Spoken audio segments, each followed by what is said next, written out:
Well, guys, I am shocked.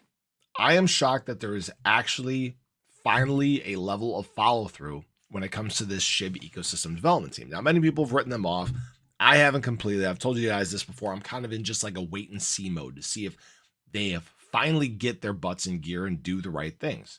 Well, when it comes to the automated burns, we finally got an update after weeks and weeks and weeks of silence.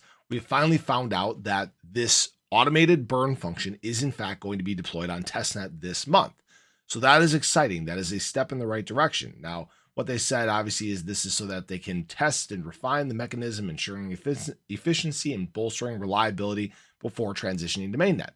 We obviously definitely want this thing to function the right way and not have problems, right? When we're moving towards decentralization, the right things have to be in place. Now, what they said here was that this injects a new level of efficiency and transparency into the token burning mechanism. I don't know why there wasn't transparency in the first place. There should have been better follow through. I mean, guys, I pay attention to this wallet here, the one that has a significant portion of the bone that does need to be converted to shib and then burned. And over the past 15 days, there's been no movement. All right. During that time, bone is actually bled against shib. So it's actually we're actually able to burn less Shiba Inu than we could have 2 weeks ago. This is why I said it would just make sense to just rip off the band-aid, get it done with, we'll all move on with our lives. All right. That would be an extreme show of faith. It would show that they do have the community in mind. But right now we just sit, we wait, and there's not really much going on in this regard.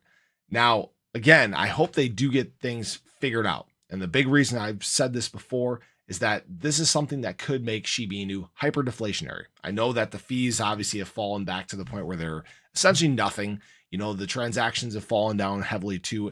And I've had this theory that maybe, just maybe, when they get done doing whatever the heck they're doing to pump these transactions up, they might flip the fees back to what they were before, which means we could see things above, 1 cent to 8 cents. I think we were at the peak, which would mean obviously major burns when it comes to Shiba Inu. But it's all about just waiting and seeing how this ecosystem is built out. I would like if they get things figured out. Is my trust restored? No. I think they got a lot more making up to do before we get to that point. Okay.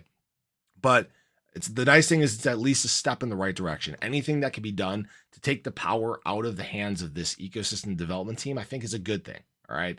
Get it back in the hands of the people. That's what this whole ecosystem was built for in the first place, to create a nice, cheap place to transact and a place that removes large amounts of Shiba Inu. So I appreciate you guys. Would love to hear your thoughts on this. Would love to hear if you think that this burn mechanism is going to have problems, if it's going to be up and ready to go, even on mainnet within the end of the month here or by the end of the month. So appreciate you guys. Hope you enjoyed the video. Show your support below, and I'll catch you guys in the next one. Take care.